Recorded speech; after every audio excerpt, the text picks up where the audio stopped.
Meaning of glacier. Glacier.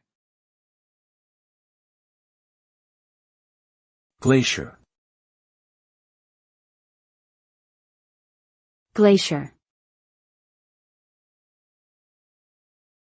Glacier. A glacier is a large, slow-moving mass of ice that forms over many years from compressed snow. Glaciers are found in areas where the temperature remains below freezing for a significant part of the year. They move very slowly downhill due to their own weight and gravity. As a glacier moves, it can carve valleys, transport rocks and debris, and alter entire landscapes.